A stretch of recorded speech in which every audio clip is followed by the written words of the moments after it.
HRS ನ ಒಂದು leadership training, group leaders ಮತ್ತು ಝೋನಲ್ ಲೀಡರ್ಸ್ಗಳನ್ನು ಕರೆದು ಏಕದಿನ ಒಂದು ತರಬೇತಿ ಶಿಬಿರವನ್ನು ಹಮ್ಮಿಕೊಂಡಿದ್ದೇವೆ. ನಾವು ಇಂಥ ತರಬೇತಿ ಕಾರ್ಯಕ್ರಮದಲ್ಲಿ ಭಾಗವಹಿಸುವಾಗ ಯಾವಾಗಲೂ ನಾವು ನೋಟ್ ಮಾಡಬೇಕು. ಈ ನೋಟ್ಸ್ಗಳು ನಮಗೆ ನೋಟ್ ಮಾಡೋದು ಮಾತ್ರ ಅಲ್ಲ, ಅದನ್ನು ಚಿಲ್ಲರೆ ಮಾಡಬೇಕು. ಚಿಲ್ಲರೆ ಮಾಡೋದಂದ್ರೆ ಏನು? ಆಗಾಗ ಅದನ್ನು ನೋಡಬೇಕು. ಇಲ್ದಿದ್ರೆ ಒಂದು ಸಲ ನಾವು ಇಡೀ ದಿನ ಒಂದು ಎಷ್ಟು 6-7 ಗಂಟೆ ಈ ಕಾರ್ಯಕ್ರಮದಲ್ಲಿ ಎಲ್ಲ ವಿಷಯಗಳು ನೆನಪಿಡ್ಲಿಕ್ಕೆ ಆಗುದಿಲ್ಲ. ಆದರೆ ಇಲ್ಲಿ ಬಂದಂತಹ ವಿಷಯಗಳು ಎಷ್ಟು ಪ್ರಯೋಜನಕಾರಿ ನಿಮಗೆ ಗೊತ್ತುಂಟು. ಅದನ್ನು ಪ್ರಯೋಜನಕಾರಿ ಅಂದರೆ ಅದರ ಪ್ರಯೋಜನ ಹೇಗೆ ಪಡೆಯುವುದು? ನೋಟ್ ಮಾಡಿದ್ದನ್ನು ಆಗಾಗ ನೋಡಿಕೊಂಡು ನೀವು ಅದನ್ನು ಉಪಯೋಗಿಸಿದರೆ ಅದು ಪ್ರಯೋಜನಕ್ಕಾಗಿ. ಇನ್ನೊಂದು ವಿಷಯ ಇರುವುದು, ಇಲ್ಲಿಂದ ಹೋದ ಕೂಡಲೇ ನೀವು ನಿಮ್ಮ ಗ್ರೂಪ್ಗಳನ್ನು ಒಂದು ಮೀಟಿಂಗ್ ಮಾಡಿ, ಆ ಗ್ರೂಪ್ನ ಮೀಟಿಂಗ್ನಲ್ಲಿ ಇದನ್ನು ತಿಳಿಸಿ ಅವರಿಗೆ ಇಮಿಡಿಯೇಟ್ಲಿ ಶೇರ್ ಮಾಡಿಕೊಳ್ಳಿ. ಆಗ ನಿಮ್ಮ ತಲೆಯಲ್ಲಿ ಸ್ವಲ್ಪ ಅದು ರಿವೈಸ್ ಆಗ್ತದೆ, ನಿಮಗೆ ನೆನಪರ್ತದೆ. ಸರಿ ಅಲ್ವಾ? ಕೂಡಲೇ ಮರೆತು ಹೋಗ್ಲಿಕ್ಕಿಲ್ಲ. ಆದ್ದರಿಂದ ಪ್ರಪ್ರಥಮವಾಗಿ ಇವತ್ತು ಈ ತಿಂಗಳಿನ ಒಳಗೆ ಫಸ್ಟ್ ನೀವು ಮಾಡಬೇಕಾದ್ದು ನಿಮ್ಮ ಗ್ರೂಪ್ ಮೀಟಿಂಗ್ ಅನ್ನು ಮಾಡಬೇಕು. ಇವತ್ತು ಕಲಿತ ಕೆಲವು ಅಂಶಗಳನ್ನು ನೀವು ಅವರಿಗೆ ಟ್ರಾನ್ಸ್ಫರ್ ಮಾಡಿ ಮತ್ತು ಅದರ ಆಧಾರದಲ್ಲಿ ನಿಮ್ಮ ಸ್ಟ್ರಕ್ಚರ್ ಅನ್ನು ಸ್ವಲ್ಪ ಸರಿಪಡಿಸಿಕೊಳ್ಳಿ. ಅದು ಇಲ್ಲದಿದ್ದರೆ ಏನು ಪ್ರಯೋಜನ ಇಲ್ಲ. ನಾನು ಹೇಳ್ತೇನೆ, ನಾವು ಇದ್ದ ಹಾಗೆ ಇರ್ಬೇಕು, ಬರುವುದು, ಕೇಳುವುದು, ಹೋಗುವುದು ಮತ್ತೆ ಹಾಗೆ. ನನಗೆ ಕೂಡ ಒಂದು ಈ ಪ್ರೋಗ್ರಾಮ್ನಲ್ಲಿ ಕಾರ್ಯಕ್ರಮ ಮಾಡಿದವರು ಒಂದು ಸಬ್ಜೆಕ್ಟ್ ಕೊಟ್ಟಿದ್ದಾರೆ. ನಾನು ಕೂಡ ಏನೋ ಒಂದು ಇಲ್ಲಿ ಕನ್ಕ್ಲೂಡ್ ಮಾಡಬಾರ್ದು ಅಂತೇಳಿ. ನೋಡಿದ್ದೀರಾ? ಕಾರ್ಯಕ್ರಮ ಪ್ರೋಗ್ರಾಮ್ ಕಾಪಿ ನಿಮ್ಮ ಹತ್ರ ಇರ್ಬೋದು. ಅದೇನಂತ ಹೇಳಿದ್ರೆ ವಿಷನ್ ಕಾಸ್ಟಿಂಗ್ ಅಂತ. ನಾನು ಇನ್ಶಾಲ್ಲ ಅದರ ಮೇಲೆ ಮಾತಾಡ್ತೇನೆ. ಅದು ನನ್ನದು ಕೂಡ, ನನಗೆ ಕೂಡ ಈ ಒಂದು ಕಾರ್ಯಕ್ರಮವನ್ನು ಮಾಡಿದ ನಂತರ ನಾವು ಕಾರ್ಯಕ್ರಮಕ್ಕೆ ನಾವು ಬದ್ಧವಾಗಿರ್ಬೇಕಾಗ್ತದೆ. ಆ ಕಾರ್ಯಕ್ರಮದಲ್ಲಿ ಇರುವಂತದ್ದು ಏನು? ವಿಷನ್ ಕಾಸ್ಟಿಂಗ್ ಅಂತ. ಏನದು ವಿಷನ್ ಕಾಸ್ಟಿಂಗ್? ಅದು ನಮ್ಮ ನೋಡಿ, ಜಮಾತ್ನಲ್ಲಿ ಕೂಡ ಒಂದು, ನಾವೆಲ್ಲರೂ ಹೆಚ್ಚಿನವರು ಜಮಾತ್ನ ಕಾರ್ಯಕರ್ತರು. ಜಮಾತಿನ ವಿಷನ್ ನಸ್ಬುಲೈನ್ ಏನು? ಇಕಾಮತುದ್ದೀನ್. ಹಾಗೆ HRS ನಲ್ಲಿ ನಮ್ಮ ಏನದು ಒಂದು ವರ್ಡ್ನಲ್ಲಿ ಹೇಳುವುದಾದರೆ ಡಿಸಾಸ್ಟರ್ ಮ್ಯಾನೇಜ್ಮೆಂಟ್. ಡಿಸಾಸ್ಟರ್ ಮ್ಯಾನೇಜ್ಮೆಂಟ್ ಇಕಾಮತುದ್ದೀನ್ ಅಡಿಯಲ್ಲಿ ಹೇಗೆ ದಾವತ್ ಉಂಟು, ಇಸ್ಲಾಂ ಉಂಟು, ಖಿದ್ಮತ್ ಉಂಟು, ತರ್ಬಿಯತ್ ಉಂಟು, ಹಾಗೆ disaster management is one word our ನಸ್ಬುಲೈನ್. ಇದು ಯಾವಾಗಲೂ ಫಾರ್ಗೆಟ್ ಮಾಡಬಾರ್ದು ನೀವು. ಮತ್ತೆ ಏನು?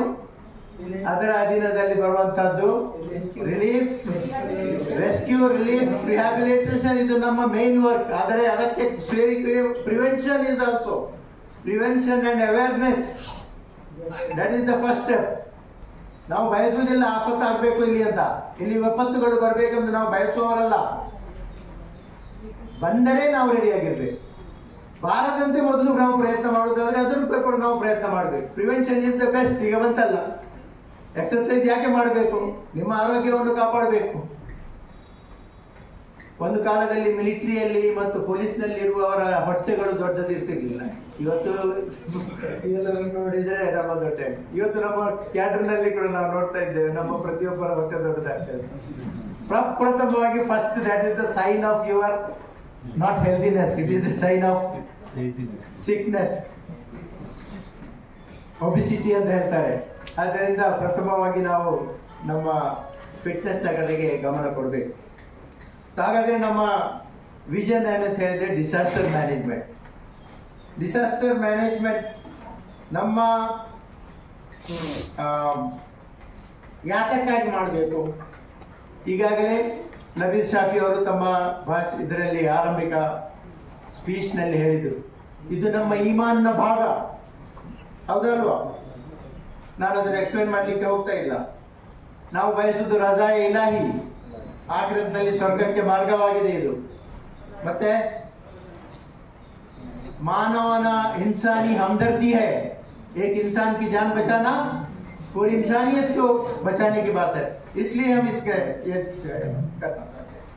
और इस्लाम का एक चेहरा आज हम देखते हैं कि दुनिया के अंदर इस्लामोफोबिया, मुसलमानों के खिलाफ, इस्लाम के खिलाफ कितने महाजों से हम पर अटैक हो रहा है. चारों तरफ से, दुनिया भर में, किसी एक मुल्क की बात नहीं है। तो ऐसे में जैसे हम देखते हैं कि रेड क्रिसेंट है, क्रिश्चियन कम्युनिटी है, उनके अंदर कितने ऑर्गेनाइजेशंस हैं कि मुख्तलिफ हर एक मसले के लिए अलग अलग है, देखेंगे नहीं।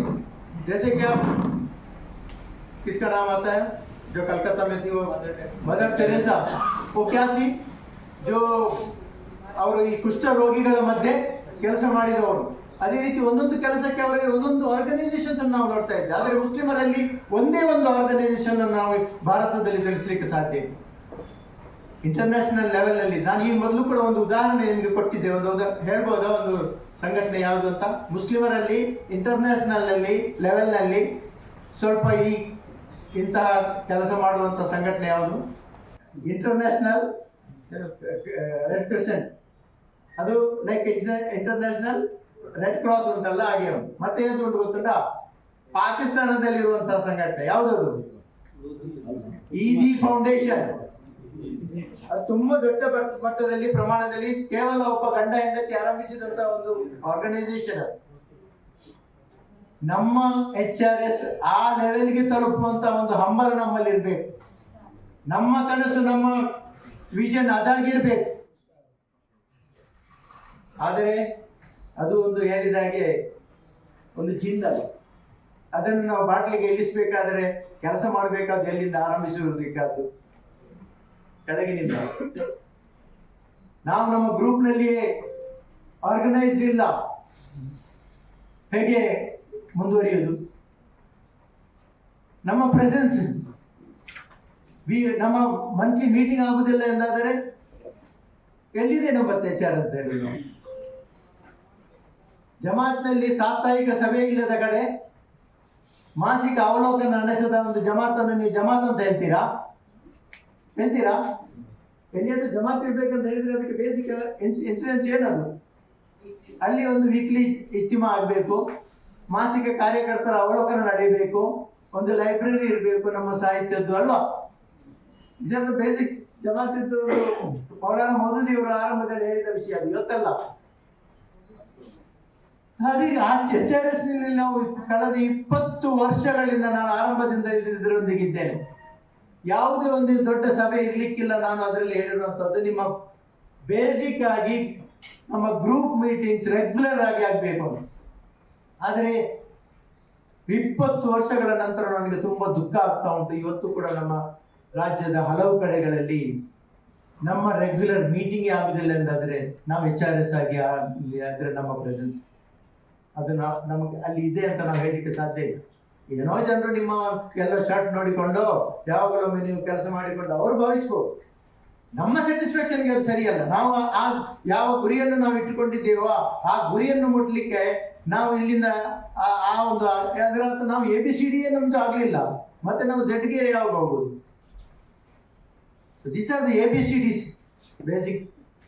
ನಾವು ಆರ್ಗನೈಸ್ ಆಗ್ಬೇಕು. ಈಗ ಲೀಡರ್ಶಿಪ್ ನ ಕ್ವಾಲಿಟಿಯಲ್ಲಿ ಬಂತು ಏನು? ನಾವು ಏನಾಗಿದ್ದೇವೆ? ರಾಯಿ ಆಗಿದ್ದೇವೆ. ರಾಯಿ ಅಂದ್ರೆ ಏನು? ಗೋಪಾಲಕ. ನಮ್ಮ ಹತ್ರ ಗೋವೇ ಇಲ್ಲದಿದ್ದರೆ, ನಮ್ಮ ಹತ್ರ ಆಡುಗಳೇ ಇಲ್ಲ, ನಾವು ಅದನ್ನೇ ಬೇಸಿಕ್ ಆಗಿ ನಮ್ಮ ಒಂದು ಮಂದೇ ಇಲ್ಲ ಅಂದ್ರೆ ನಾವು ಮತ್ತೆ ಯಾವ ಮಂದೆಯನ್ನು ನಾವು ನಡೆಸುವವರು? ಅದನ್ನು ರಕ್ಷಿಸುವುದು ಅಂತ ಹೇಳಿದ್ರೆ, ಅದನ್ನು ರಕ್ಷಿಸಬೇಕಾದ್ರೆ ಎಷ್ಟು ಮಂದಿ ನಮ್ಮ ಜೊತೆಗೆ ಇದ್ದಾರೆ ಇಲ್ಲದಿದ್ದಾರೆ ಅಂತ ಹೇಳಿದ್ರೆ ನಾವು ಮಂತ್ಲಿ ಮೀಟಿಂಗ್ ಮಾಡ್ತಾ ಇರ್ಬೇಕು. ಆಗ ನಮ್ಗೆ ಗೊತ್ತಾಗ್ತದೆ ಯಾರು ನಮ್ಮೊಟ್ಟಿಗೆ ಇದ್ದಾರೆ, ನಾವು ನಮ್ಮಿಂದ ಹಿಂದೆ ಹೋಗಿದ್ದಾರೆ. ಒಂದು ಕುರಿ ಮಂದೆಯನ್ನು ನಡೆಸುವವನು ಏನ್ ಮಾಡ್ತಾನೆ? ಒಂದು ಕುರಿ ಸ್ವಲ್ಪ ಅತ್ತ ಹೋಗ್ತಾರೆ ಅಂತ ಹೇಳುವಾಗ ಹೋಗಿ ಅದನ್ನು ಸೇರಿಸ್ತಾನೆ, ಅಲ್ವಾ? ನಾವು ಕೂಡ ಒಬ್ಬ ನಮ್ಮ ಗ್ರೂಪ್ ಲೀಡರ್ ಆಗಿ ಮಾಡಬೇಕಾದ ಕೆಲಸ ಅದೇ ಆಗಿದೆ. ನಮ್ಮಿಂದ ಬಿಟ್ಟು ಹೋಗುವವರನ್ನು ಬಿಟ್ಟು ಹೋಗುದಲ್ಲ, ಹಾಗೆ ಹೋಗ್ತಾ ಇದ್ರೆ ನಮ್ಮಲ್ಲಿ ಒಂದು ಬಾಕಿ ಇರ್ಲಿಕ್ಕಿಲ್ಲ, ಅಲ್ಲ? ಕಳೆದು ಹೋದದ್ದನ್ನು ನಾವು ಸೇರಿಸ್ತಾ ಹೋಗ್ಬೇಕು. ದುರ್ಬಲವಾದಂತ ಒಂದು ಆಡಿನ ಮರಿ ಇದ್ದರೆ ಗೋಪಾಲಕ ಏನ್ ಮಾಡ್ತಾನೆ? ಅದನ್ನು ಎತ್ತಿಕೊಂಡು ಅವನು ಹಗಲಿನಲ್ಲಿ ಎತ್ತಿಕೊಂಡು ಮುಂದೆ ಹೋಗ್ತಾನೆ. ಅದು ನಡೆಯಲಿಕ್ಕೆ ಸಾಧ್ಯ ಇಲ್ಲ, ಅದರ ಕಾಲು ನೋವಾಗಿದ್ದರೆ. ಅದೇ ರೀತಿಯಲ್ಲಿ ಒಬ್ಬ ಗ್ರೂಪ್ ಲೀಡರ್ ಆಗಿರೋನು ತನ್ನ ಗ್ರೂಪ್ ನಲ್ಲಿ ಇರುವಂತಹ ವೀಕ್ ಆಗಿರುವಂತಹ ವ್ಯಕ್ತಿ ಏನು, ಅದರ ಸಮಸ್ಯೆ ಏನು ಎಂದು ತಿಳಿದು ಅನ್ನೋ ಈಗಾಗಲೇ ಮನೆಗೆ ವಿಷಯಗಳೆಲ್ಲ ಬಂತು ಆ ಲೀಡರ್ಶಿಪ್. ಹಾಗೆ ಮಾಡಿದ್ರೆ ಮಾತ್ರ ನಾವು ನಮ್ಮ ಇದನ್ನು ಉಳಿಸಿಕೊಳ್ಳಲಿಕ್ಕೆ ಸಾಧ್ಯ. ಮತ್ತು ಅಲ್ಲಾಹನಲ್ಲಿ ಆ ಅಮಾನತ್, ಇದು ನಮ್ಮ ಅಮಾನತ್ ಆಗಿದೆ. ಪ್ರತಿಯೊಬ್ಬ ಗ್ರೂಪ್ ಲೀಡರ್ನ ಮೇಲೆ ಅವನ ಅಧೀನದಲ್ಲಿರುವಂತಹ ವಾಲಂಟಿಯರ್ಸ್ಗಳು ಅವನ ಅಮಾನತ್. ಅದರ ಏನು ಈಗಾಗಲೇ ವಿಷಯ ಬಂದ ಹಾಗೆ ನಮ್ಮ ಇಕ್ವಿಪ್ಮೆಂಟ್ಸ್ ಏನಿದೆಯೋ, ಪರ್ಸನಲ್ ಪ್ರೊಟೆಕ್ಟಿವ್ ಇಕ್ವಿಪ್ಮೆಂಟ್ಸ್ ಇರ್ಬೋದು, ನಮ್ಮ ಡಿಸಾಸ್ಟರ್ ನಲ್ಲಿ ಯೂಸ್ ಮಾಡುವಂತಹ ಟೂಲ್ಸ್ ಇರ್ಬೋದು, ನಮ್ಮ ಫಂಡ್, ಇದೆಲ್ಲವೂ ಅಮಾನತಾಗಿದೆ. ಆ ಅಮಾನತನ್ನು ರಕ್ಷಿಸುವಂತಹದ್ದು ನಮ್ಮ ಕರ್ತವ್ಯ. ಅದನ್ನು ಬೆಳೆಸಬೇಕು, ಅದನ್ನು ಪೋಷಿಸಬೇಕು. ಲಕ್ಷ ರೂಪಾಯಿ ಖರ್ಚು ಮಾಡಿ ನಾವು ಒಂದು ಸಾಧಾರಣ 4 ಸೆಂಟರ್ಸ್ಗಳಲ್ಲಿ ಈಗ ರಾಜ್ಯದಾದ್ಯಂತ ಇಕ್ವಿಪ್ಮೆಂಟ್ಸ್ಗಳನ್ನು ಜಮಾ ಮಾಡಿದ್ದೇವೆ. ಅಗತ್ಯ ಸಂದರ್ಭಕ್ಕೆ ಬರುವಾಗ ಅದು ಕೆಲಸಕ್ಕೆ ಬರಬೇಕು ಅಂತ ಹೇಳಿ. ಅದನ್ನು ಹಾಗೆ ಒಂದು ತುಕ್ಕು ಹಿಡಿತಾ ಇದೆ ಎಂದಾದರೆ ಅದನ್ನು ಉಪಯೋಗಿಸಲಿಲ್ಲ, ಅದನ್ನು ಉಪಯೋಗಿಸಬೇಕು. ನಮ್ಮ ತರಬೇತಿಯಲ್ಲಿ, ಟ್ರೈನಿಂಗ್ ನಲ್ಲಿ ಉಪಯೋಗಿಸಿದರೆ ಅದು ಹರಿತವಾಗಿದ್ದುಕೊಂಡು ಇರ್ತದೆ. ಇಲ್ಲದಿದ್ರೆ ಅಲ್ಲಿಯೇ ತುಕ್ಕು ಹಿಡಿದು ಹೋಗ್ತದೆ. ಅದರ ಲಕ್ಷ ರೂಪಾಯಿಯ ಬೆಳೆ ಬಾಳುವ ಒಂದು ವಸ್ತು ಹಾಳುವಾದರೆ ಅದಕ್ಕೆ ಯಾರು ಜಿಮ್ಮೆದಾರ? ಇದು ನಿಮ್ಮ ನಮ್ಮ ಹೊಣೆಗಾರಿಕೆ ಆಗಿದೆ. ಇದು ಅಲ್ಲಾಹನ ಎದುರು ನಾವು ಜವಾಬ್ದಾರರಾಗಿರುತ್ತೇವೆ. ಇದಕ್ಕಾಗಿ ಆ ಜವಾಬ್ದಾರಿತನವನ್ನು ನಾವು ಮಹಸೂಸ್ ಮಾಡಬೇಕು. ಅದನ್ನು ನಾವು ಆಖಿರತ್ನಲ್ಲಿ ನಾವು ತಡೆಯಬೇಕಾದರೆ ನಮ್ಮ ಪ್ರಯತ್ನ ನಾವು ಕಂಪ್ಲೀಟ್ ಮಾಡಬೇಕು. ಅದಕ್ಕಾಗಿ ಹಲವು ನಿರ್ದೇಶನಗಳನ್ನು ನೀಡಲಾಗಿದೆ. ನಮ್ಮ ಹತ್ರ ಒಂದು ಸ್ಟಾಕ್ ಲೀಸ್ಟ್ ಇರಬೇಕು. ನಮ್ಮ ಹತ್ರ ಎಕ್ವಿಪ್ಮೆಂಟ್ಸ್ ಇರುವುದು, ಯಾರಾದರೂ ಕೊಂಡು ಹೋಗುವುದಾದರೆ, ತರುವುದಾದರೆ ನಮ್ಮ ಹತ್ರ ಒಂದು ಇನ್ವರ್ಡ್ ಅಂಡ್ ಔಟ್ವರ್ಡ್ ಬುಕ್ ಇರಬೇಕು. ಯಾರು ಕೊಂಡೋಗ್ತಾರೆ, ಯಾರು ತರ್ತಾರೆ. ಇಲ್ದಿದ್ರೆ ನಾಳೆ ನೋಡುವಾಗ ಒಂದು ಏನೋ ಎಮರ್ಜೆನ್ಸಿ ಬಂದೆ ಅಲ್ಲಿ ಹೋಗಿ ನೋಡುವಾಗ ಇದಿಲ್ಲ, ಅಲ್ಲಿ ಆಯ್ತು ಇಕ್ವಿಪ್ಮೆಂಟ್ಸ್ ಇಲ್ಲ, ಅವ್ರು ಕೊಂಡೋಗಿದ್ದಾರೆ, ಇವರು ಕೊಂಡೋಗಿದ್ದಾರೆ ಅಂತ ಹೇಳಿಕೊಂಡು ನೀವು ಅವರ ಹತ್ರ ಇವರ ಹತ್ರ ಎಲ್ಲ ಓಡಾಡ್ತಾ ಕೂತ್ಕೊಳ್ಳುವಾಗ ಎಲ್ಲಿ ಟೈಮ್ ಹೋಗ್ತದೆ. ಇದು ಒಂದು ಸಣ್ಣ ಹೊಣೆಗಾರಿಕೆ ಅಲ್ಲ, ಇದೊಂದು ದೊಡ್ಡ ಹೊಣೆಗಾರಿಕೆ ನಾವು ವಹಿಸಿರುವ. ಆದ್ದರಿಂದ ಇದರ ಬಗ್ಗೆ ಸ್ವಲ್ಪ ಗಮನ ಹರಿಸಿ.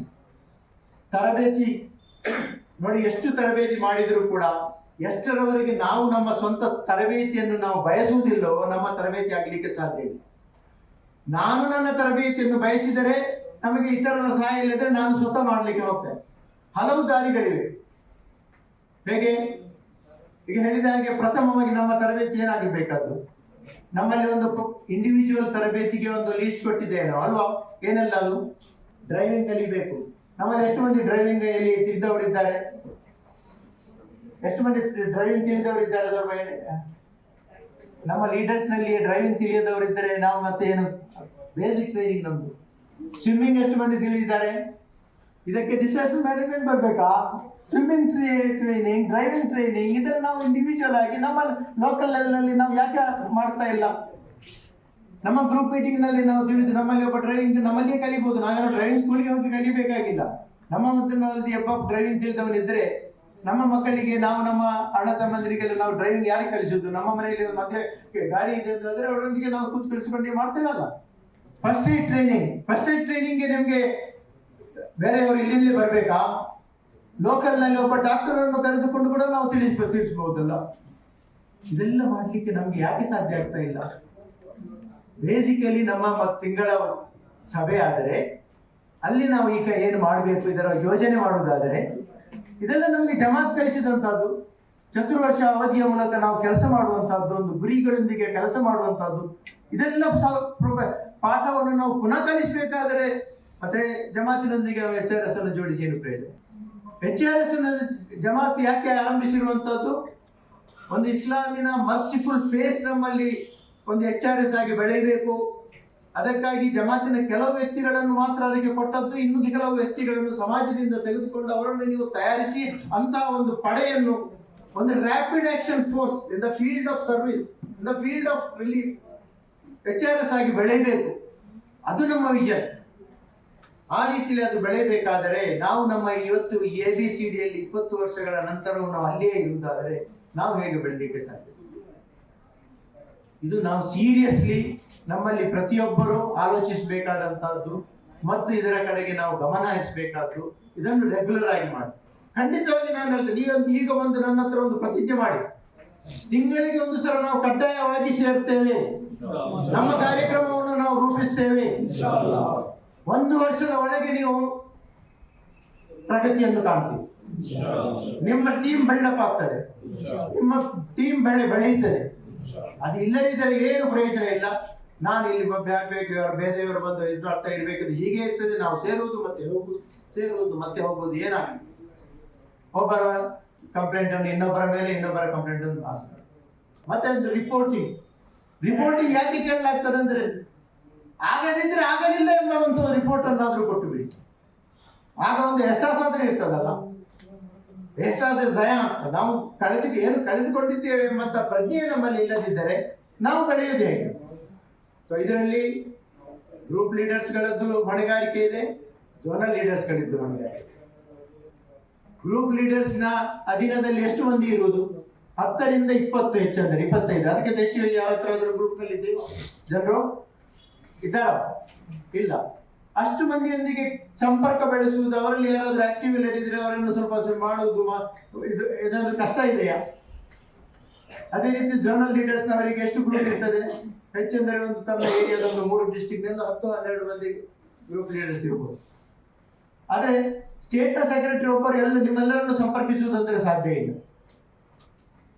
ಝೋನಲ್ ಲೀಡರ್, ಗ್ರೂಪ್ ಲೀಡರ್ನ ಮೇಲೆ ನಿಗಾ ವಹಿಸಿ, ನಮ್ಮ ರೀಜನಲ್ ಲೀಡರ್ಸ್ ಮತ್ತು ನಮ್ಮ ಸೆಕ್ರೆಟರಿ ಇವರೆಲ್ಲ ಝೋನಲ್ ಲೀಡರ್ಸ್ ನೊಂದಿಗೆ ಸಂಪರ್ಕದಲ್ಲಿ ಇರ್ತಾರೆ, ಅವ್ರು ಮಾಡ್ತೇವೆ. ಈ ಒಂದು ನಮ್ಮ ಸೆಟಪ್ ಅನ್ನು ಸ್ಟ್ರಾಂಗ್ ಮಾಡಬೇಕು. ಇದು ಬಲಿಷ್ಠ ಆದರೆ ಬಾಕಿ ಎಲ್ಲವೂ ಸರಿದಾರಿಗೆ ಬರ್ತದೆ. ಇದಿಲ್ಲ. ಆದ್ದರಿಂದ ಆದ್ಯತೆಯಲ್ಲಿ ಪ್ರಥಮವಾಗಿ ನೀವು ಆರ್ಗನೈಸೇಷನಲ್ ಸ್ಟ್ರಕ್ಚರ್ ಅದನ್ನು ಸರಿಪಡಿಸಿ. ಎರಡನೇದು, ಪಬ್ಲಿಕ್ ನಲ್ಲಿ ನಾವು ಒಳಗೊಳಗೆ ಮಾತ್ರ ಕೂತ್ಕೊಂಡು ಕೆಲಸ ಮಾಡ್ತಾ ಇದ್ರೆ ಆಗ್ಲಿಕ್ಕಿಲ್ಲ, ಪಬ್ಲಿಕ್ ನಲ್ಲಿ ಹೋಗ್ಬೇಕು. ಹೀಗೆ ಹೇಳಿದ್ದಾರೆ. ಅದು ಉಡುಪಿಯಲ್ಲಿ ಅವರಿಗೆ ಕೆಲವು ಶಾಲಾ ಕಾಲೇಜುಗಳಿಗೆ ನಮ್ಮಲ್ಲಿ ಅವರಿಂದ ಕಳಿಸಿ, ನಮ್ಮ ರೆಸ್ಕ್ಯೂ, ರಿಲೀಫ್, ಈ 3 ನೀವೇ ಹೆಸರಿಸಿದ್ದೀರಿ. ಆದ್ರೆ ಇದರಲ್ಲಿ ನಮ್ಮ ರೆಸ್ಕ್ಯೂ ಎಷ್ಟು ಕೆಲಸ ಆಗ್ತಾ ಇದೆ? ರೆಸ್ಕ್ಯೂ ಕೆಲಸ ಏನು ಆಗ್ತಾ ಇಲ್ಲ. 1-2 ಕೇಸ್ ಮಾತ್ರ ನಾವು ಸ್ಟೇಟ್ ನಲ್ಲಿ, ಅದು ಮೈಸೂರಿನಲ್ಲಿ ಒಂದು ಫೈರ್ ಆದ ಸಂದರ್ಭದಲ್ಲಿ, ಮತ್ತೊಂದು ಇಲ್ಲಿ ಗ್ಯಾಸ್ ಸಿಲಿಂಡರ್. ಇದು ನಮ್ಮಂತ ಒಂದು ಸಂಘಟನೆಗೆ ಸರಿಯಾ? ಕೆಲವು ಇನ್ಸಿಡೆಂಟ್ಸ್ ಗಳನ್ನು ನಾವು ಕೋಟ್ ಮಾಡ್ಲಿಕ್ಕೆ ನಮ್ಮಿಂದ ಸಾಧ್ಯ ಇಲ್ಲ. ನಾವು ರೆಸ್ಕ್ಯೂ ಮಾಡಿದ್ದೇವೆ. ಈಗಾಗಲೇ ನಬೀದ್ ಶಫಿ ಅವರು ನಮಗೆ ನೆನಪಿಸಿದ್ರು, ಏನು ಆಕ್ಸಿಡೆಂಟ್ಸ್ ಗಳು ನಮ್ಮಲ್ಲಿ ಆಗ್ತಾ ಇಲ್ವಾ? ಯಾಕೆ ನಾವು ಹೋಗ್ತಾ ಇಲ್ಲ? ಅಪಘಾತ ಆಗುವ ಸಂದರ್ಭ ಇದೆ ಅಂದ್ರೆ ಅದನ್ನು ತಡೆಯುವಂತದ್ದು. ಈಗ ಮೊನ್ನೆ ಡೆಲ್ಲಿಯಲ್ಲಿ ಆಯ್ತು. ಏನಾಯ್ತು? ಒಂದು ಜಲಮಂಡಳಿಯವರು ತೋಡಿದ್ದಂತಹ ಒಂದು ಗುಂಡಿಯೊಳಗೆ ಬಿದ್ರು. ಅಂತ ಗುಂಡಿಗಳು ನಮಗೆ ಅಲ್ಲಲ್ಲಿ ಕಾಣಲಿಕ್ಕೆ ಸಿಗ್ತಾ ಇಲ್ವಾ? ನಾವು ಅದಕ್ಕಾಗಿ ಏನಾದ್ರು ಮಾಡಿದ್ದೇವೆ? ಅಂತದ್ದು ಕಂಡು ಬಂದ್ರೆ ನಾವು ಏನ್ ಮಾಡ್ಬೇಕು? ಮೊನ್ನೆ ಇನ್ನೊಂದು ಉದಾಹರಣೆ, ನಮ್ಮ ಮಂಗಳೂರಿನಲ್ಲಿ ಬಿಗರ್ನಕಟ್ಟೆ ಅಂತ ಒಂದು ಜಾಗ ಇದೆ. ಏನಾದಾಯ್ತು ಅಲ್ಲಿ ಒಂದು ಹೈವೇ ಬ್ರಿಡ್ಜ್ ಉಂಟು. ಆ ಬ್ರಿಡ್ಜ್ ನ ಮೇಲೆ ಹೋಗುವಾಗ ಮತ್ತೆ ಸೈಡ್ ನ ರೋಡ್ ಉಂಟಲ್ಲ, ಅಲ್ಲಿ ಕತ್ತಲೆ. ಹತ್ತಿರ ಬರುವಾಗ ಮಾತ್ರ ಗೊತ್ತಾಗುದು ಒಂದು ದಾರಿ ಮೇಲೆ ಹೋಗ್ತದೆ, ಒಂದು ಕೆಳಗೆ ಹೋಗ್ತದೆ ಅಂತ. ಅದು ಗೊತ್ತಾಗುವಷ್ಟರ ಮಟ್ಟದಲ್ಲಿ ಹೋಗಿ ಅಲ್ಲಿ ಹೇಳಿದ್ರೆ ಆಕ್ಸಿಡೆಂಟ್ ಆಗ್ಲಿಕ್ಕೆ ಚಾನ್ಸಸ್ ಉಂಟು. ಒಬ್ಬ ವ್ಯಕ್ತಿ ಏನ್ ಮಾಡಿದ? ರಿಫ್ಲೆಕ್ಟರ್ ಸ್ಟಿಕ್ಕರ್ ಅನ್ನು ತಂದು ಅಲ್ಲಿ ಹಾಕಿದ. ಸಾಮಾನ್ಯ ವ್ಯಕ್ತಿ ಅದು. ಅವನು ಯಾರೋ ಒಂದು ಪೊಲೀಸ್ ಆಫೀಸರು ಅಲ್ಲ, ಬೇರೆ ಯಾವುದೋ ಒಂದು ನಮ್ಮ ಇದರ ವಾಲಂಟಿಯರು ಅಲ್ಲ, ಯಾವುದೋ ಆರ್ಗನೈಸೇಷನ್ ವ್ಯಕ್ತಿ ಅಲ್ಲ. ಒಂದು ಸ್ಟಿಕ್ಕರ್ ಹಾಕಿ ಅದನ್ನ ಫೋಟೋ ತೆಗೆದು ಒಂದು ವಿಡಿಯೋ ವೈರಲ್ ಮಾಡಿ. ಇದೆಲ್ಲ ನಮಗೆ ಪಾಠಗಳು. ನಮಗೆ ಎಷ್ಟು ಹೀಗೆ ಸಿಗ್ತದೆ. ನಾವು ರಸ್ತೆಯಲ್ಲಿ ಅಂತದ್ದೆಲ್ಲ ಕಂಡಾಗ ಏನಾದ್ರೂ ಒಂದು ದೊಡ್ಡ ಕಲ್ಲು ಉಂಟು, ಅದು ಏನಾದ್ರೂ ಒಬ್ಬ ಬೈಕ್ ನವನು ಬಂದು ಅದಕ್ಕೆ ತಾಗಿದ್ರೆ ಏನಾದ್ರೂ ಅವನು ಸ್ಕಿಡ್ ಆಗ್ಬಹುದು, ಅದನ್ನು ನಾವು ಸ್ವಲ್ಪ ಬದಿಗೆ ಹಾಕಿದ್ದುಂಟಾ? ಹಾಕುದಿಲ್ಲ, ಹಾಕಿರ್ಬೋದು. ಅದೆಲ್ಲವನ್ನು ನಾವು ನಮ್ಮ ಕಾರ್ಯಕ್ರಮದಲ್ಲಿ, ಇಂಥ ಕಾರ್ಯಕ್ರಮದಲ್ಲಿ, ನಮ್ಮ ಗ್ರೂಪ್ ಮೀಟಿಂಗ್ ನಲ್ಲಿ ನಮ್ಮ ಅನುಭವಗಳನ್ನು ನಾವು ಹಂಚಿಕೊಂಡ್ರೆ ಇದರಿಗೆ ಪ್ರೇರಣೆ ಆಗ್ತದೆ. ಅದನ್ನೆಲ್ಲ ತಿಳಿಸ್ಬೇಕು. ನಾವು ಅಂತ ಇನ್ಸಿಡೆಂಟ್ಸ್ ಗಳನ್ನು ನಮ್ಮ ವಿಡಿಯೋದಲ್ಲಿ ಕೂಡ ಹಾಕ್ಬಹುದು.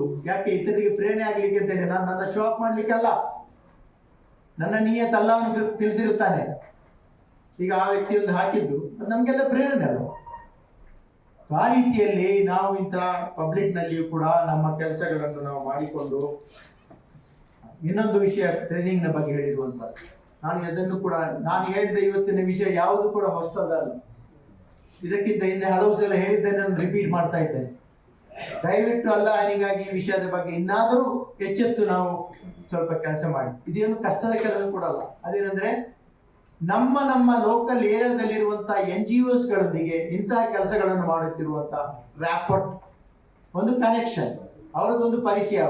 ಖಾಲಿ ಹೋಗಿ ಹೀಗೆ ಭೇಟಿ ಮಾಡಿಕೊಳ್ಳಿ, ನೀವೇನ್ ಮಾಡ್ತಾ ಇದ್ದೀರಿ, ಒಳ್ಳೆಯ ಕೆಲಸ, ನಾವು ಕೂಡ ಇದು ಮಾಡ್ತಾ ಇದ್ದೀವಿ, ನಿಮ್ಮಲ್ಲಿ ಏನು ವ್ಯತ್ಯಾಸ ಉಂಟು, ಏನು ಕಾಮನ್ ಉಂಟು, ನಾವು ಹೇಗೆ ಶೇರ್ ಮಾಡ್ಬೋದು, ಹೇಗೆ ಒಬ್ಬರಿಂದ ಇನ್ನೊಬ್ಬರು ಪ್ರಯೋಜನ ಪಡಿಬಹುದು, ಅವರಲ್ಲಿ ಏನು ವಸ್ತು ಉಂಟು. ಅಲ್ಲಿ ಮತ್ತೆ ಸಿವಿಲ್ ಡಿಫೆನ್ಸ್ ಅಲ್ಲಿ ಇರುವಂತದ್ದು, ಅಲ್ಲಿ ಒಂದು ಆಫೀಸರ್ನೊಂದಿಗೆ ನಾನು ಸಂಪರ್ಕ ಇಡ್ಲಿ, ಎಷ್ಟು ಮಂದಿಗೆ ನಮ್ಮ ಈ ಲೀಡರ್ಸ್ಗಳಲ್ಲಿ ನಮ್ಮ ಲೋಕಲ್ ಏರಿಯಾದ ಸಿವಿಲ್ ಡಿಫೆನ್ಸ್, ಫೈರ್ ಫೈಟಿಂಗ್ ಅಲ್ಲಿಯ ಚೀಫ್ನೊಂದಿಗೆ ನಮ್ಮ ಸಂಪರ್ಕ ಇದೆ? ಸ್ವಲ್ಪ ಕೈ ಎತ್ತಿ. ಇದು ಇದ್ರೆ ಏನಾಗ್ತದೆ? ಇದು ಇಲ್ಲದೆ ಇದ್ದರೆ ಏನಾಗ್ತದೆ? ಪ್ರತಿಯೊಬ್ಬ ಲೀಡರ್ ಇದ್ರೆ ಒಂದು ಇರಬೇಕು ಈ ಸಂಪರ್ಕ. ಇದು ಇದ್ರೆ ಮಾತ್ರ ಅದು ಹೇಳಿದಾಗೆ ಇವರು ಯಾರು ಕೂಡ ನಿಮಗೆ ಅಂತ ಒಂದು ಸಂದರ್ಭದಲ್ಲಿ, ಉದಾಹರಣೆಗೆ ಹೀಗೆ ಬಂದ ಇನ್ಸ್ಪೆಕ್ಟರ್, ಅವರೊಂದಿಗೆ ನಮ್ಮ ಸಂಪರ್ಕ ಇದೆ ಅಂತಾದ್ರೆ, ನಮ್ಮನ್ನು ಅವರು ತಿಳಿದಿದ್ದಾರೆ, ನಿಮ್ಮನ್ನು ತಿಳಿದಿದ್ದಾರೆ, ಇಂಥ ಒಂದು ಇದು ಮಾಡುವಾಗ ಅವರು ನಮಗೆ ಫೋನ್ ಮಾಡ್ತಾರೆ ಅಲ್ವಾ? ಡಿಸಾಸ್ಟರ್ ಇದ್ರೆ ನೀವು ನಿಮ್ಮ ಜನ ಇದ್ರೆ ಸ್ವಲ್ಪ ಕರೆದುಕೊಂಡು ಬನ್ನಿ ಅಂತ. ಇಲ್ಲಿದ್ರೆ ನಾವು ಅಲ್ಲಿ ಹೋದಾಗ ನಮ್ಮನ್ನ ಹತ್ರ ಹೇಳಿದಾಗ ಅವ್ರು ನಮ್ಮ ಹತ್ರ ಕೇಳುವುದಿಲ್ಲ. ಇಲ್ಲಿದ್ರೆ ಏನ್ ಮಾಡ್ತಾರೆ? ಅವ್ರು ಕೇಳ್ತಾರೆ ಪ್ರಥಮವಾಗಿ, ನಿನ್ಗೆ ರಿಸಸ್ಟೇಷನ್ ಬರ್ತದಾ? ಹಾರ್ಟ್ ಅಟ್ಯಾಕ್ ಏನಾದ್ರು ಆದ್ರೆ ಅದಕ್ಕೆ ಹೇಗೆ ರಿವೈವ್ ಮಾಡೋದು ಅಂತ ಗೊತ್ತುಂಟಾ? CPR ಬರ್ತದಾ? ನಿನ್ಗೆ ಡ್ರೈವಿಂಗ್ ಬರ್ತದಾ? ನಿನ್ಗೆ ಸ್ವಿಮ್ಮಿಂಗ್ ಪೂಲ್ ಬರ್ತದಾ? ನೀನು ಫಸ್ಟ್ ಏಡ್ ಇದು ಟ್ರೈನಿಂಗ್ ಮಾಡಿದ್ದೀಯಾ? ಇದೆಲ್ಲ ಕೇಳುವಾಗ ನಮ್ಗೆ ಏನಿಲ್ಲ.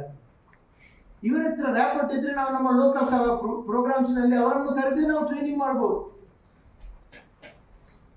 ಆರಂಭದಲ್ಲಿ ಇಲ್ಲಿ ಟ್ರೈನರ್ಸ್ ಗಳೆಲ್ಲ ಇಲ್ಲದಾಗ ಮಂಗಳೂರಿನಲ್ಲಿ ಅಲ್ಲೆಲ್ಲ ಆದಂತ ಟ್ರೈನಿಂಗ್ಗಳು ಇದೇ ರೀತಿಯದ್ದಾಗಿತ್ತು. ಮತ್ತೆ ನೀವು ಇಲ್ಲಿ ಹೇಳ್ತಾ ಇದ್ದೀರಿ ಗವರ್ಮೆಂಟ್ ನಿಂದ ಟ್ರೈನಿಂಗ್ ಪಡೆಯುವುದು ಅಷ್ಟು ಸುಲಭ ಅಲ್ಲ. ನಾವು ಎಷ್ಟು ಕಷ್ಟಪಟ್ಟಿದ್ದೇವೆ ಅಂತ ನಮಗೆ ಗೊತ್ತದು. ಬೆಂಗಳೂರಿನಲ್ಲಿ ಒಂದು ಲೀಸ್ಟ್ ಮಾಡಿ ನಾವು ಕೊಟ್ಟದ್ದಕ್ಕೆ ಅದರಲ್ಲಿ ಕೇವಲ ಮುಸ್ಲಿಮರ ಹೆಸರುಗಳಿವೆ ಎಂಬ ಕಾರಣಕ್ಕಾಗಿ ನಮ್ಮನ್ನು ರಿಜೆಕ್ಟ್ ಮಾಡಿದ್ದು. ಟ್ರೈನಿಂಗ್ ನಮಗೆ ಅಷ್ಟು ಸುಲಭ ಅಲ್ಲ. ಮಾತ್ರ ಈ ರ್ಯಾಪೋರ್ಟ್ ಇದ್ದರೆ ಖಂಡಿತ ಸಾಲ. ಈಗ ನಾವು 60 ಮಂದಿ 75 ಮಂದಿಯನ್ನು ನಾವು ಟ್ರೈನಿಂಗ್ ಮಾಡಿದ್ದು ಯಾವ ಮೂಲಕ? ಅದು ನಮ್ಮ ಅಬ್ದುಲ್ ರಶೀದ್ ನದಾಫ್ ಅವರ ಸಂಪರ್ಕದಿಂದ, ಶಾಕಿಬ್ ಅವರ ಸಂಪರ್ಕ ಬಂದು ಅವರು ನಭಾಸನದಲ್ಲಿದ್ದರು. Personal contact, rapport, that is very very important, basic thing. ಅದು ನಿಮ್ಮ ಹಲವು ಕೆಲಸಗಳನ್ನು ಸುಲಭವಾಗಿ ಗೊಳಿಸ್ತದೆ.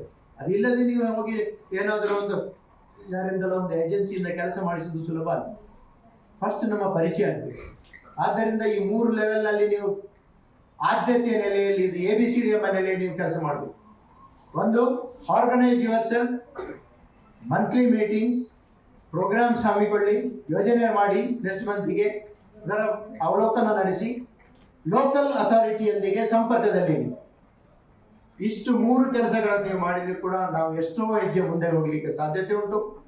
ಅಲ್ಲಾಹ್ ನಮ್ಮೆಲ್ಲರನ್ನು ಅನುಗ್ರಹಿಸಲಿ.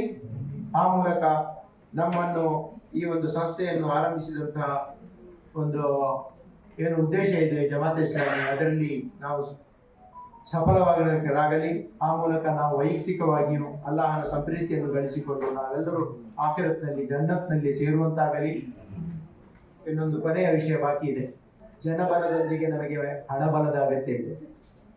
ಅಲ್ಹಮ್ದುಲಿಲ್ಲಾ, ಇವತ್ತು ಹಣಬಲದ ಕೊರತೆಯಿಂದ ನಾವು ಯಾವುದೇ ಒಂದು ದೊಡ್ಡ ಕೆಲಸಗಳನ್ನು ಮಾಡುವುದರಲ್ಲಿ ನಮಗೆ ಹಿಂಜರಿಕೆ ಆಗಿಲ್ಲ.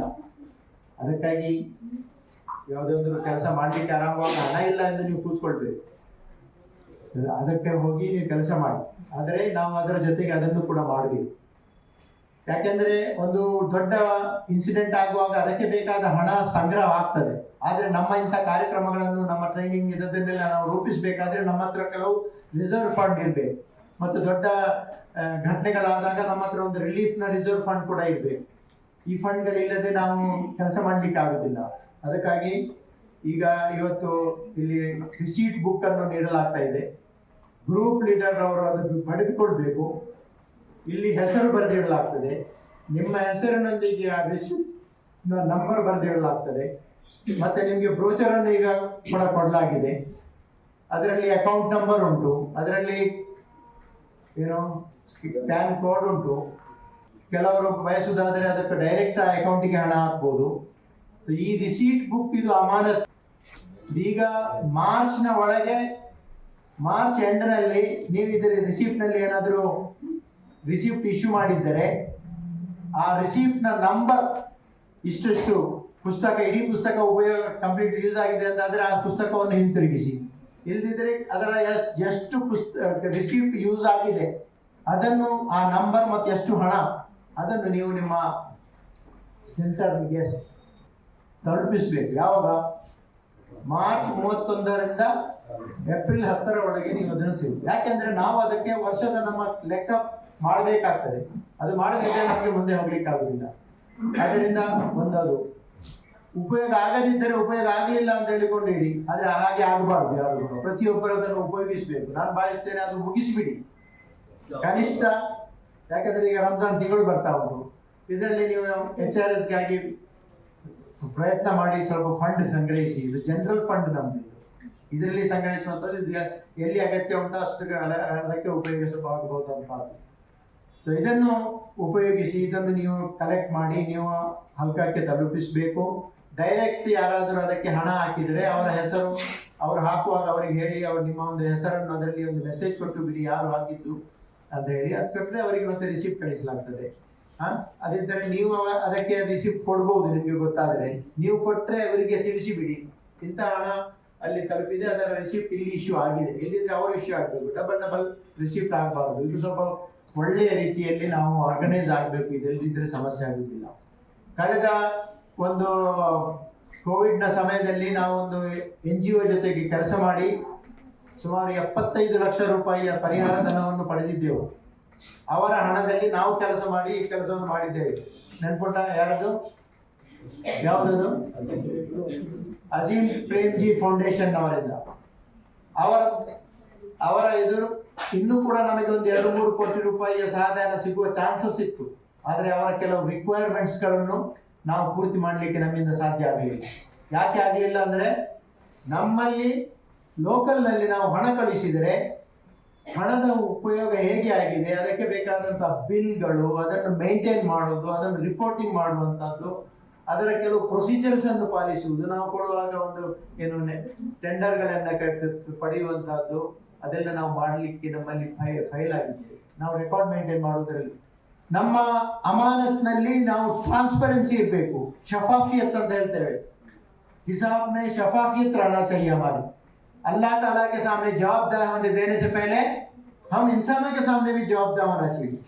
जब इंसानों के सामने ही जवाब नहीं दे सके तो अल्लाह के सामने क्या जवाब देंगे?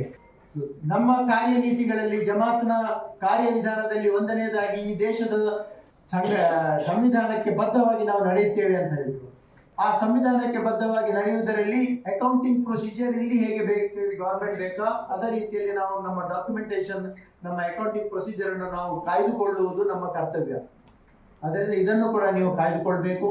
ನಿಮಗೆ ಇದರಲ್ಲಿ ಕಾಯ್ದುಕೊಳ್ಳುವುದರಲ್ಲಿ ಏನಾದರೂ ತೊಂದರೆ ಇದ್ದರೆ ಕೂಡಲೇ ಅಂತಹದ್ದರ ವಿಷಯದ ಬಗ್ಗೆ ನೀವು ನಮ್ಮ ಹಲ್ಕದ ಸೆಕ್ರೆಟರಿ ಅವರಿಂದ, ಅಕೌಂಟೆಂಟ್ ರಿಂದ ಸಹಾಯ ಪಡೆಯಿರಿ. ಕ್ಯಾಶ್ ರಿಸೀಪ್ಟ್ 10,000ಕ್ಕೆ ಮೇಲೆ ಯಾರಿಂದಲೂ ಕೊಡಬಾರ್ದು. ಒಂದು ಹೆಸರಿನಲ್ಲಿ 10,000ಕ್ಕಿಂತ ಹೆಚ್ಚಿನ ಕ್ಯಾಶ್ ರಿಸಿಪ್ಟ್ ಇಲ್ಲ. ಅದು ಥ್ರೂ ಬ್ಯಾಂಕ್ ಅಕೌಂಟ್ ಬರಬೇಕು. ಇನ್ನು ನಾಳೆ ನೀವು 25,000 ಒಂದು ರಿಸಿಪ್ಟ್ ಹಾಕಿ ಮತ್ತೆ ಇದು ಮಾಡಿದ್ರೆ ಅದು ನಮಗೆ ಸಮಸ್ಯೆ ಆಗ್ತದೆ, ನಿಮಗೂ ಸಮಸ್ಯೆ ಆಗ್ತದೆ. ಇದನ್ನು ಕೂಡ ನೀವು ಪಾಲಿಸಿಕೊಂಡು ಇನ್ಶಾಅಲ್ಲಾ ಒಂದು ಪಾರದರ್ಶಕತೆಯೊಂದಿಗೆ, ಶಫಾಫಿಯತ್ನೊಂದಿಗೆ ನಾವು ನಮ್ಮ ಸಂಸ್ಥೆಯನ್ನು ಬೆಳೆಸಬೇಕು. ಅಲ್ಹಮ್ದುಲಿಲ್ಲಾಹಿ ರಬ್ಬಿಲ್ ಆಲಮೀನ್.